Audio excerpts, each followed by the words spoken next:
Hello guys दोस्तों, directorate general of electronic and mechanical engineering की तरफ से ग्रुप सी की भर्ती आई है और इस भर्ती से रिलेटेड हम उन सभी क्वेश्चन के बारे में डिस्कस करेंगे जो आपको जानना जरूरी है और आपको समझना जरूरी है, क्योंकि बहुत सारी न्यूज, बहुत सारे रूमर्स फैले हुए हैं भर्ती को लेके कि भर्ती में जुगाड़ चलेगा एंड ऑल, फॉर्म कैसे भरना चाहिए, फोटो भेजने एंड ऑल। क्योंकि इस पर मैंने एक सिलेबस से रिलेटेड वीडियो बनाई थी और उस वीडियो में कमेंट सेक्शन में बहुत सारी कमेंट आई है और मैंने कुछ कमेंट को यहाँ पे रैंडमाइज किया है और जो मेनली मुझे लगा हाँ ये आपको जानना जरूरी है, उन्हीं कमेंट के बारे में डिस्कस करेंगे और यहाँ पे विद पैराग्राफ के साथ, पैराग्राफ नंबर के साथ आपको सभी चीजें ए टू जेड समझा के चलेंगे।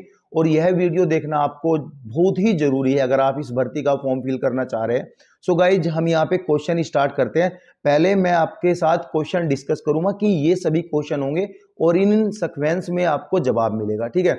उसके बाद हम एक एक करके सभी कुछ डिस्कस करते चलेंगे। क्वेश्चन नंबर 1, भर्ती में जुगाड़ चलेगा या नहीं। बहुत सारे रूमर्स, इवन स्टूडेंट कमेंट भी कर रहे हैं कि भर्ती में जुगाड़ चलेगा, ऑफलाइन एप्लीकेशन फॉर्म मांगे है, ऑफलाइन एग्जाम होगा एंड ऑल, ये सभी हम यहाँ पे डिस्कस करेंगे।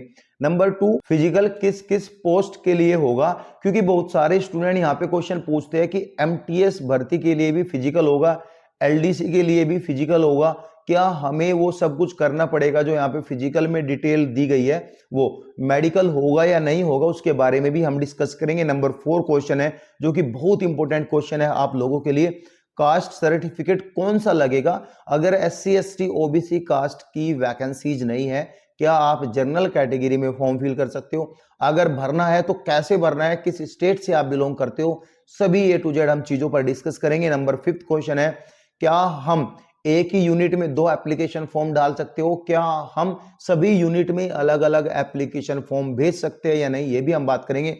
फॉर्म को कैसे भेजना है, स्पीड पोस्ट के थ्रू भेजना है या फिर डायरेक्ट बाई हैंड जाके फॉर्म सबमिट करना है या फिर आपका जो जर्नल ऑर्डिनरी पोस्ट होती है उससे भेजना, उसके बारे में भी बात करेंगे।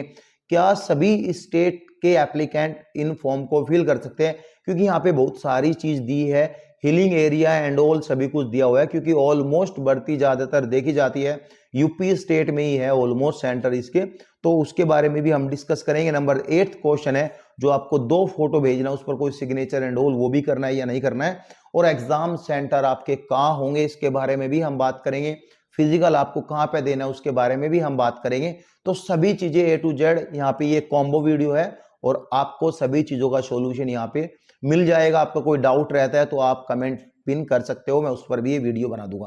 पहला क्वेश्चन हम यहाँ पे लेके चलते हैं, जुगाड़ चलेगा या नहीं। देखो भाई, जुगाड़ एक ऐसी चीज है वो हर जगह चलता है भाई, मिनिस्ट्री तक जुगाड़ चलते हैं, तो ये तो भर्ती की चीज है। एनडीए, यूपीएससी, इवन पीसीएस, सभी भर्ती में जुगाड़ चलते हैं। अगर आपके पास जुगाड़ है मिनिस्ट्री का और पॉकेट आपकी गर्म है तो आप इस देश में कुछ भी खरीद सकते हो। भारत के प्राइम मिनिस्टर इवन ऑल सब कुछ बिका हुआ है, आपकी पॉकेट में पैसा होना चाहिए, ठीक है। तो जुगाड़ का क्वेश्चन आपका क्लियर हुआ। लेकिन हाँ, ऐसा नहीं कि सभी स्टूडेंट का पहले से जुगाड़ है तो सबका सिलेक्शन होगा। अगर ऐसा सोच के तो हम फॉर्म ही फिल ना करें, कहीं पर भी आपका सिलेक्शन नहीं होगा तो आप घर बैठ जाओ, इससे अच्छा। अगर आपका माइंड सेट है कि भर्ती में जुगाड़ होगा, मैं फॉर्म नहीं फिल कर रहा हूं, तो आपकी लाइफ बेकार है, क्योंकि आपका माइंड सेट हो चुका है कि सभी भर्ती में यहाँ पे जुगाड़ होगा और आप जो है घर पे बैठ जाओ। जुगाड़ सबका होगा, मैं ये नहीं कह रहा इसमें जुगाड़ होगा या नहीं होगा, मैं बोलता हूं जुगाड़ नहीं होगा। आपने, अगर आप पढ़े हो, आपका एग्जाम अच्छा गया है तो आपको कोई रोक नहीं सकता, कुछ भी हो, ठीक है। अब नंबर 2 क्वेश्चन है, फिजिकल किस किस पोस्ट के लिए होगा। देखो यहाँ पे बहुत सारी भर्ती निकल के आई है और फिजिकल को लेके मैं बात करूं यहाँ पे किस किस पोस्ट के लिए फिजिकल यहाँ पे होगा, तो यहाँ पे ओनली 2 पोस्ट है जिसके लिए यहाँ पे फिजिकल रखा गया है। पहला तो है आपका फायरमैन के लिए, यहाँ पे fireman and fire engine driver, सभी पोस्ट में से fireman and fire engine driver के लिए भी फिजिकल रखा गया है। लेकिन हाँ, अगर हम बात करें यहाँ पे कुक के लिए, ट्रेड्समैन मेट के लिए, वाशरमैन के लिए LDC, civilian motor driver and गाई स्टोर कीपर और थिन एंड कॉपर स्मिथ का, ठीक है, मॉडलर का, वेल्डर का, यानी अदर पोस्ट के लिए जो ये है, यानी सिर्फ fireman and fire engine driver को छोड़ के सभी पोस्ट का फिजिकल नहीं होगा, only fireman fire engine driver का फिजिकल यहाँ पे रखा गया है। ये चीजें क्लियर हुई। अब हम बात करेंगे यहाँ पे थर्ड क्वेश्चन, मेडिकल होगा या नहीं होगा। देखो आर्मी की भर्ती है, बिना मेडिकल कंप्लीट नहीं होगी, लेकिन ये सिविलियन भर्ती है, तो यहाँ पे छोटा मोटा आपका जो जर्नली मेडिकल होता है वो मेडिकल होगा, इतना हार्ड मेडिकल यहाँ पे नहीं होगा। फोर्थ क्वेश्चन थोड़ा ध्यान से सुन लेना, कास्ट सर्टिफिकेट कौन सा लगेगा, ये मैं आपको बता दे रहा हूं। इसमें स्टेट का कास्ट सर्टिफिकेट नहीं लगेगा, क्योंकि ये सेंट्रल की भर्ती है, तो सेंट्रल का आपका कास्ट का सर्टिफिकेट लगेगा। अगर आपके पास SC ST OBC स्टेट का सर्टिफिकेट है तो आप कास्ट को क्लेम नहीं कर सकते। हाँ, आप फॉर्म फिल कर सकते हो, आप जनरल कैटेगरी में फॉर्म फिल कर सकते हो, और फॉर्म में आपको जनरल कैटेगरी ही सेलेक्ट करनी है। अगर फॉर्म फिल करना नहीं आ रहा है या फॉर्म फिल करने में कोई प्रॉब्लम है या कोई टॉपिक या नंबर में प्रॉब्लम है, जब भी आप कमेंट कर सकते हो। जिस टॉपिक पर ज्यादा कमेंट मिलेगी तो नेक्स्ट वीडियो टॉपिक पर आपकी ये मेरी वीडियो आ जाएगी, ठीक है। एक सिनेरियो और है, अगर आप यूपी से अदर स्टेट, सपोज उड़ीसा से फॉर्म फिल कर रहे हो और आप ST कैटेगरी से हो, तो आप यहाँ पे बोलते हो कि ST कैटेगरी में फायरमैन की कोई भी वैकेंसीज नहीं है। आप जनरल कैटेगरी में भी फॉर्म फिल कर सकते हो, लेकिन यहाँ पे आप जनरल की कैटेगरी ही सेलेक्ट करनी है, ठीक है। आप फॉर्म तो फिल कर सकते हो, एनी हाउ एनी कंडीशन आप फॉर्म फिल कर सकते हो, लेकिन यहाँ पे आपको जनरल कैटेगरी की, यहाँ पे आपको जनरल कैटेगरी ही सेलेक्ट करनी है। फिफ्थ क्वेश्चन है, क्या 2 पोस्ट के लिए एक एप्लीकेंट 2 पोस्ट के लिए फॉर्म फिल कर सकता है या नहीं? हाँ, बिल्कुल कर सकता है, लेकिन सिनेरियो ये है, देखो यहाँ पे कुछ यूनिट्स है जिनके नाम मैं अभी लूंगा आपके सामने, 1 मिनट होल्ड रहो आप। मैं कुछ यूनिट्स के नाम आपके सामने शेयर कर रहा हूं और आपको डिटेल बताऊंगा।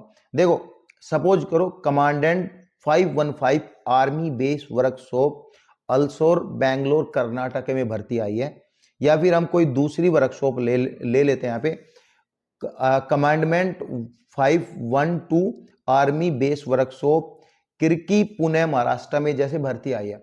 इसमें जो भर्ती आई है, इसमें LDC फायरमैन की भर्ती आई है। आप सिर्फ इस, यानी कि जो यहाँ पे हम यूनिट्स की बात करें, आप एक यूनिट्स में सिर्फ सिंगल फॉर्म डाल सकते हो, बाकी 10 यूनिट में आप अलग अलग फॉर्म डाल सकते हो।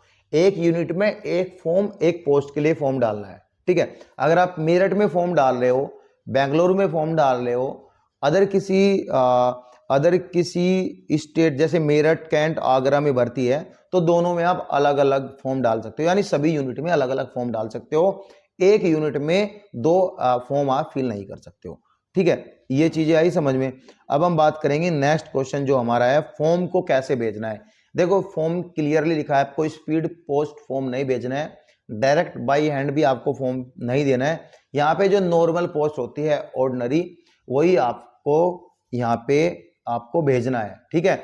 अब यहाँ पे एक केस है, एक एनवलप भी आपको एक्स्ट्रा लेना है, उस पर 5 रुपए का स्टैम्प भी रखना है, और फॉर्म के साथ वो भी आपको भेजना है जिसमें आपका कॉल लेटर आएगा।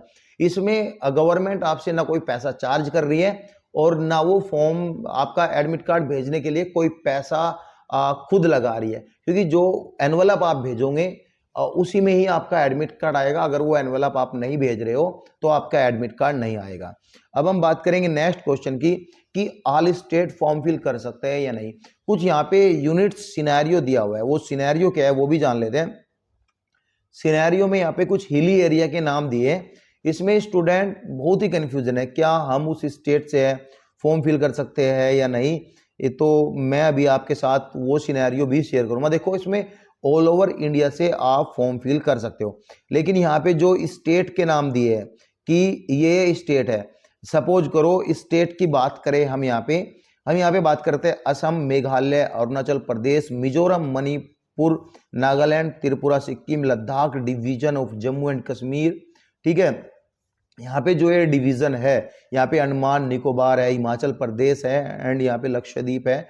ये सारे जो मैंने अभी बताए हैं, यहाँ पे आप ये पैराग्राफ भी पढ़ सकते हो। यहाँ पे पैराग्राफ का मैं नाम बता रहा हूँ, how to apply 9th paragraph है, सब पैराग्राफ बी है, इसमें कुछ स्टेट के नाम है, उसमें लिखा है इन स्टेट को छोड़ के सभी स्टेट में फॉर्म फिल करने की टाइम जो दिया है वो 21 दिन का दिया है। इट मीन्स 17 जनवरी तक ये फॉर्म आपको यूनिट में पहुंच जाना चाहिए, ठीक है। अगर आप इन स्टेट से बिलोंग करते हो, जैसे जम्मू कश्मीर हुआ, लद्दाख हुआ, मिजोरम, मणिपुर, नागालैंड हुआ, इनको फॉर्म फिल करने के लिए 28 दिन का टाइम दिया गया है, ठीक है। 28 दिन का टाइम, ये आप पढ़ सकते हो। फॉर्म आप ऑल ओवर स्टेट से फॉर्म फिल कर सकते हो। 8वां क्वेश्चन है हमारा, 2 फोटो भेजना है, क्या उस पर सिग्नेचर एंड ऑल करना है? नहीं, फोटो के पीछे आप अपना नाम लिख सकते हो ताकि पता रहे कि किसका फोटो है, ठीक है। बाकी कुछ नहीं करना, खाली फोटो भेजना है, ठीक है। एग्जाम सेंटर कहाँ होंगे? एग्जाम सेंटर को लेके बहुत सारे स्टूडेंट में कंफ्यूजन है, एग्जाम सेंटर कहाँ होंगे? तो एग्जाम सेंटर यहाँ पे दिया गया है आपके कुल मिला के, मैं आपको बता रहा हूँ कितने एग्जाम सेंटर होंगे, कहाँ कहाँ पर ये एग्जाम सेंटर रखे गए हैं। फॉर्म आपने भर दिया तो आपके एग्जाम कहाँ कहाँ पे होंगे। बेशक आपने कर्नाटका से फॉर्म फिल किया है, बेशक आपने महाराष्ट्र से फॉर्म फिल किया है, एग्जाम आपका दिल्ली कैंट होगा, फतेहगंज गुजरात में होगा। गुजरात में आपके 3 सेंटर है, दिल्ली कैंट में आपका 1 सेंटर है, आगरा जबलपुर में 2 सेंटर है। हालांकि गुजरात में सॉरी आपके 4 सेंटर है।